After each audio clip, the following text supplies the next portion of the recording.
Welcome to the deep dive. When we think about the future right now, we tend to picture this like sleek, weightless digital utopia. Right, like everything's just floating up in the cloud. Exactly, Right. completely wireless. We walk around with this underlying assumption that human progress means moving toward this, immaterial world, and that this shift is somehow going to save the planet. Yeah, that's the big narrative. But if you look closely at the research we're diving into today, there's just a massive, glaring contradiction. The reality of our modern, supposedly weightless lives is it's profoundly dirtily physical. Oh, it's completely tethered to the earth. I mean, we've built this cultural illusion of a frictionless society. Right. But beneath every single tap on a touchscreen or, every streamed movie, there's this immense grinding apparatus of physical extraction. And that's our mission for today. We are going to unpack a really fascinating stack of documentation that looks straight into the biophysical limits of our planet. We're going to explore the hidden material costs of the technology you use every single day, the intense geopolitics of climate change, and most importantly, the tangible roadmap to a future of what this research calls public abundance. Rather than deprivation, yeah. Exactly. Okay, let's unpack this. Where did we first realize we were hitting the wall? Well, to understand the wall, we really have to go back to a historical warning, and it was remarkably prophetic. Oh, yeah. So in 1972, this group of researchers at MIT, commissioned by the Club of Rome, they published a study called The Limits to Growth. Okay. And they used these really early computer models, which is kind of wild to think about, given the technology back then. Right. I just picture these massive rooms filled with punch cards, basically spitting out a message that says, system failure imminent. Pretty much. I mean, they weren't predicting a single doomsday event, but rather systemic stress. They modeled that if massive global reforms weren't implemented, we would see potential economic and demographic collapse around the mid-21st century. Wow. And what's incredibly sobering today is that tracking the data over the last 50 years shows human society has tracked almost perfectly alongside their standard run scenario. We are right on schedule. That is genuinely terrifying. Yeah. But modern science has expanded on this way beyond just, running out of oil or heating the atmosphere. The data we're looking at introduces Johan Rockström's concept. He's from the Stockholm Resilience Center, and it's the idea of the 9 planetary boundaries. Right, because usually when people talk about the environment, the conversation just stops at climate change. Like carbon in the air, Yeah. temperatures going up, end of story. Exactly. But climate change is just one boundary. These 9 boundaries collectively define the safe operating space for humanity. They include things like biosphere integrity. Which is basically biodiversity loss, right? Yeah. Yes, which is currently crashing. And they also include ocean acidification, land system change, and the alteration of biogeochemical flows. Wait, hold on, back up. Alteration of biogeochemical flows. That sounds like a textbook chapter you just, skip over. What does that actually mean in plain English? Fair point. Fair point. It refers specifically to how we use phosphorus and nitrogen for synthetic fertilizers. Oh, well. We pump so much artificial fertilizer into the ground to grow food that it runs off into the rivers and the oceans, causing massive dead zones. That's a biogeochemical flow that we've completely altered. And the really terrifying part of Rockström's model is the domino effect. Crossing even one of these 9 thresholds destabilizes the others. So it's kind of like a planetary game of Jenga. Exactly. If you pull out the nitrogen block, suddenly the ocean acidification block shifts and the whole tower starts swaying. That's a really great way to visualize it. And the scary truth is we have already crossed several of those boundaries. Man. Which brings me to a huge point of pushback against the modern green narrative. Yeah. We constantly talk about technology as the ultimate savior. Like, we talk about the cloud as if our data is just floating around in water vapor above our heads. Right. But the notes here revealed that the cloud is literally dug into the earth. It is heavily material. The entire digital economy and, ironically, the green energy transition itself are completely dependent on finite critical materials. And we are fast approaching the extraction peaks for a lot of these. Like what, specifically? Well, you have lithium and rare earth elements, which are absolutely fundamental for electric batteries, touchscreens, microchips. And then there's copper. I was reading that copper is basically the nervous system of green tech. Oh, completely. We need an astronomical amount of it to wire up wind turbines, solar panels, and just to upgrade the power grids. Yeah. The current global demand is vastly outpacing our actual mining capacity. Yeah. But the one resource that really blew my mind reading through this with sand. Oh, the sand issue is wild. Sand is a perfect example of our blind spots. We tend to think of it as infinite. You look at the Sahara Desert or a massive beach and you just think we could never run out. But we can't actually use that sand, right? Hmm. Like, desert sand has been blown by the wind for millions of years, so it's too smooth. It's like trying to build a structure out of microscopic marbles. They just roll right past each other. That is the key detail. For industrial use, we need the jagged sand found in riverbeds and coastlines. Because the grains are angular, they lock together. That is what gives concrete its strength. And, crucially, it's essential for creating the silicon used in every single microchip. And the scale of this is just terrifying. It is the most extracted solid material on the planet globally. Yeah. The scarcity of jagged river sand is getting so intense that it has literally spawned global sand mafias. It's hard to believe, but yes. There are actual organized crime syndicates operating on the black market just to dredge rivers illegally, destroying local ecosystems just to feed the construction and tech industries. It really highlights this profound disconnect in our society. We are literally draining the physical world to sustain the digital one. Okay, so let's pivot here for a second. If the physical toll of our technology and our massive economic system is so systemic, like if it takes copper mines and illegal sand dredging to run society, why do we walk around every day feeling like it's our personal fault? Right. How did the blame for this massive planetary crisis get shifted onto you and me? Well, this is where we have to look at how corporate narratives shape our reality. The origins of the carbon footprint concept are incredibly revealing. If you ask the average person on the street, they assume environmental scientists created the carbon footprint to help us track our impact. That is definitely what I thought. Most people do. But it wasn't. It was popularized in the early 2000s by massive oil companies. Wow. British Petroleum, BP, they ran a multi-million-dollar advertising campaign to promote the very first carbon footprint calculator. It was a PR masterstroke, engineered specifically to privatize guilt and distract the public from systemic responsibility. I want to bring this to life for a second because the research has this great way of framing it. Imagine a guy named Scott. Okay. Scott is a 16-year-old kid sitting in his bedroom. He is meticulously calculating his carbon footprint online, and he's feeling this crushing guilt because he left the light on or because he streamed a high-definition video. Right. What Scott doesn't know is that the very oil company extracting millions of barrels of crude oil from the earth every single day spent millions of dollars on an ad agency to invent the calculator, making him feel bad. They completely hacked his psychology. Exactly. They made him feel responsible for an energy grid he has zero control over. And it worked brilliantly. I mean, by promoting an individualistic solution, telling the public to take shorter showers, meticulously recycle their plastic, monitor their footprint, these massive corporate agents successfully dodged government regulation and structural change for decades. It's crazy. And now we are seeing this exact same strategy evolve into what the text calls green capitalism. Okay, unpack green capitalism for me.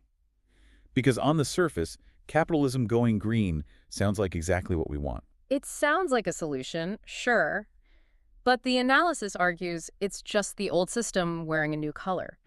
Instead of treating energy as a public good and building decentralized democratic systems where communities actually control their power, we are seeing the rise of inefficient green oligopolies. Right. The same massive corporations are stepping in to build macro renewable projects. And this creates what the sources call sacrifice zones. Let's break down what that actually means on the ground. Because these corporations come in, they monopolize the installation of giant wind and solar farms, and it's almost always in rural areas. Yep. They essentially socialize the environmental and landscape damage. So that means the local rural communities have to deal with the disruption, the loss of land, the industrialization of their home, while the corporation privatizes all the financial profits. It's applying the exact same free market logic that caused the crisis in the first place to try and manage the crisis. Right. So if that is the corporate land grab, what happens when entire countries realize the pie is shrinking?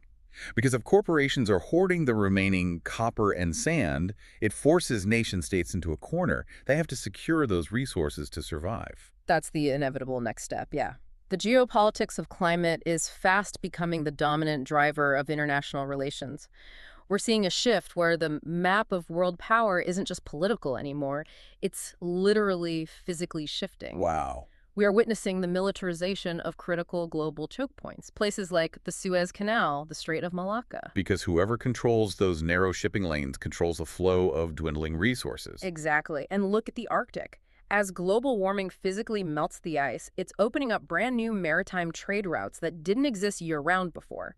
But more importantly, it's exposing massive deposits of rare earth minerals and oil beneath Greenland. So Greenland is basically a gold rush now. Pretty much. Almost overnight, it is transformed into a strategic geopolitical battleground for the U.S., Russia, and China. The research also points out the vulnerability of our digital infrastructure in this struggle, which I thought was fascinating. We talk about digital sovereignty, but that actually depends on physical control of submarine fiber optic cables lying on the ocean floor. Yeah, the physical internet. Right. If nations want to cut each other off, those cables are highly vulnerable to sabotage. So when resources get tight and the global map is literally melting, how are the most powerful nations reacting? Well, the documentation outlines a pretty grim trajectory here. They call it the rise of ecofascism and hard mercantilism. Okay, hard mercantilism.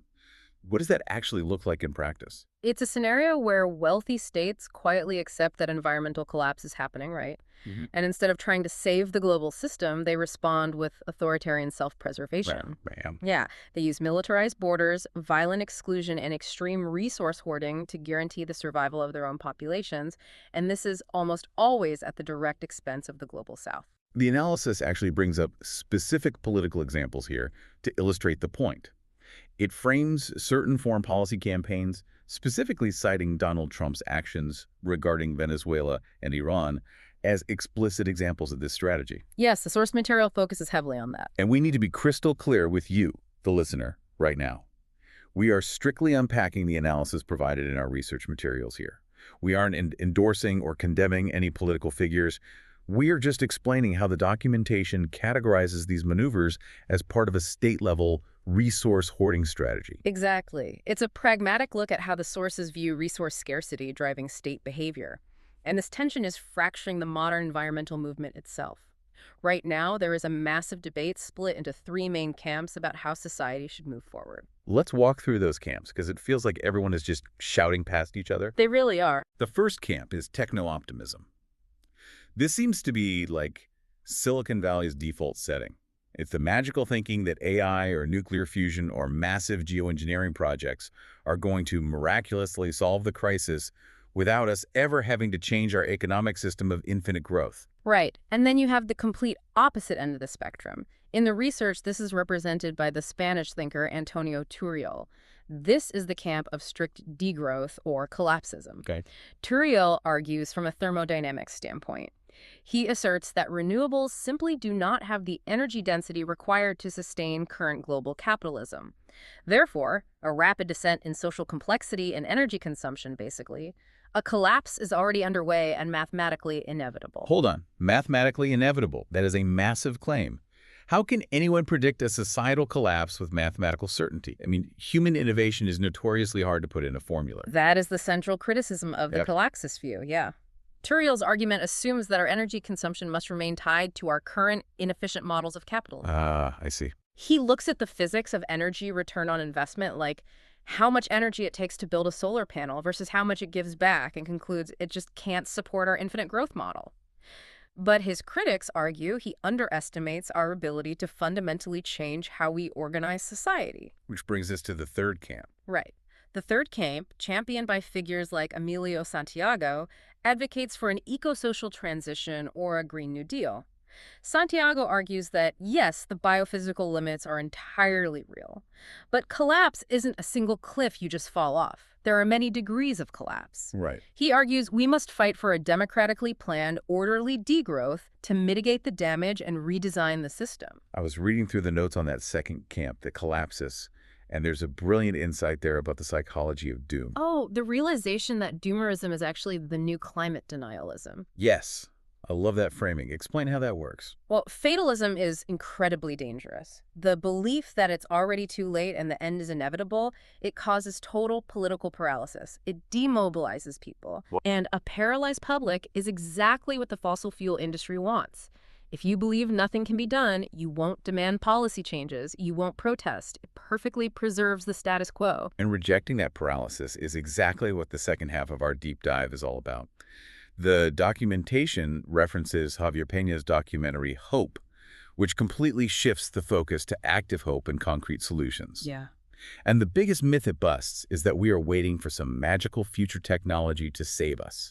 We really don't need to invent magic machines. The barrier is not technological anymore. It is entirely a matter of political will and social narrative. Wow. I mean, in the last decade alone, the cost of solar photovoltaics, wind power, and lithium-ion batteries has plummeted by up to 90%. That drop is staggering. It is. The market is naturally pushing out fossil fuels based on pure economic logic. They are just becoming too expensive to justify. What we really need to understand is the concept of the positive tipping point. Okay, what's that? In complex systems, change doesn't happen in a straight line. Once a new green technology reaches about 15 to 20% market adoption, it hits the famous S-curve of technological adoption. So what does that S-curve actually look like in real life? It means that at 15%, the infrastructure required to support the new tech, like, charging stations for electric cars or supply chains for solar panels, it reaches a critical mass, prices drop exponentially, and the transition suddenly becomes an unstoppable avalanche. That is so cool.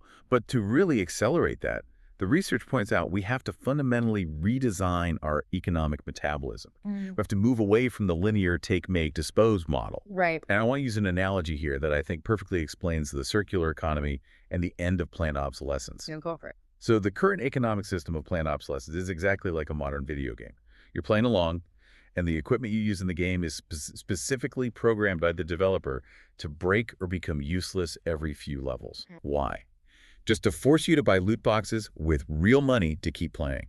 You never actually own your gear, you're just renting the right to use it until the developer decides it's obsolete. That is a remarkably accurate way to describe how our household appliances and smart devices are manufactured today. They are literally designed to fail. Right. So the right to repair movement, which is highlighted as essential for a circular economy, is basically the players demanding that the developers release the game's code. I love that.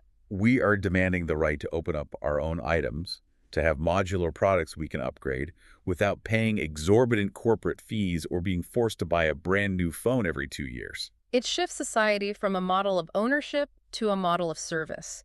If a company is responsible for providing you with washing machine service, rather than just selling you a machine that breaks, they are suddenly incentivized to build incredibly durable, easily repairable goods. And while we fix our economy, we also have to fix our biosphere. But the ultimate carbon capture technology doesn't need to be invented in a Silicon Valley lab. It already exists. It's called photosynthesis. Nature's technology. Exactly. The documentation points to regenerative agriculture as a massive scalable solution. Right now, aggressive plowing and synthetic petroleum-derived fertilizers, they destroy the soil structure. Yeah. They kill the microorganisms that hold carbon. So how does regenerative agriculture fix that? Well, by abandoning those chemicals and using practices like crop rotation and holistic grazing, you allow the soil's root systems and fungal networks to rebuild. Okay. And healthy soil can hold an astonishing amount of carbon. It literally transforms the ground beneath our feet into a gigantic carbon sink. It also restores the water cycles, making farms vastly more resilient to droughts, and it brings back biodiversity. There's also mention here of rewilding, which is basically letting massive tracts of land simply return to their natural wild state so ecosystems can self-regulate. Forests and wetlands act as massive natural defenses against extreme weather, like floods and storm surges. Yeah, they do. But of course, whenever we talk about redesigning global agriculture, energy, and manufacturing, it brings up the trillion-dollar question. Always. How do we actually pay for all of this? Yeah. How do we transition without bankrupting the working class? Well, if we follow the money, the answer is surprisingly simple and, honestly, a bit infuriating. The money is already there. According to the International Monetary Fund, trillions of dollars in state subsidies are funneled into fossil fuels every single year. Wait, trillions with a T. We are subsidizing the very industry causing the crisis to the tune of trillions of dollars. Yes, it's wild. The key to the transition is the immediate elimination of those fossil fuel subsidies and redirecting those massive financial flows toward public green infrastructure, electrifying public transit, upgrading thermal insulation for homes. But taking away cheap fossil fuels usually raises prices for everyday things. True. To make sure the average person isn't punished by that, there's a crucial mechanism detailed here, the carbon dividend. Walk us through how that actually works. It's vital for maintaining democratic support. You implement severe taxes on corporate carbon emissions and on extreme wealth. But instead of that money just disappearing into a general government budget where people never see it, you redistribute those revenues directly to the middle and lower classes as a regular dividend. Like literally a check in the mail. Literally a check in the mail. So instead of the ecological transition feeling like a punishing tax on everyday people, it actually becomes a net financial gain for the average citizen. The system pays you to participate in a cleaner economy. It fundamentally changes the narrative. And that's the ultimate goal of all these solutions. The transition to 2050 cannot be a story of deprivation. We can't keep telling people they have to suffer and give things up. It has to be a story of public abundance. I really love that vision. Just imagine cities without the constant roar of combustion engines or the choke of air pollution. Yeah. Imagine shorter work weeks because we aren't producing endless disposable junk. Yeah. True energy and food sovereignty. And communities that are actually reconnected because they aren't fighting for scraps in a corporate sacrifice zone. The climate struggle is, at its core, a profound opportunity to build democracies that are stronger, healthier, and vastly more equitable than the ones we have today. It really reframes the whole picture. So Yeah. let's briefly recap the journey we've been on today. We live on a planet with very real, immovable biophysical limits like those 9 planetary boundaries. Our seemingly weightless, magical digital lives are actually built on a foundation of intensive, dirty mining for copper, lithium, and river sand. Right. For decades, corporate PR machines have tried to hack our guilt, making us feel personally responsible while they reap the profits and push the geopolitical map toward conflict and resource hoarding. But, and this is the crucial part, the solutions are already here. From the exponential power of positive tipping points in regenerative farming to demanding the right to repair our own technology, the path forward is economically viable and practically within our grasp. It's really just a matter of recognizing our agency within the system and, refusing to give in to the paralysis of Doomerism. Absolutely. Which leaves me with a final thought I want you to mull over today. Look at the smartphone or the computer you are listening to this on right now. Think about the saturated copper mines, the fiber optic cables resting on the dark ocean floor, and the jagged river sand that was illegally dredged to create the silicon in its chips. Knowing the massive physical journey of those materials and knowing the transformative power of a circular economy, how does that change the way you view the actual power you hold in your hands tomorrow? Thanks for taking this deep dive with us. We'll see you next time.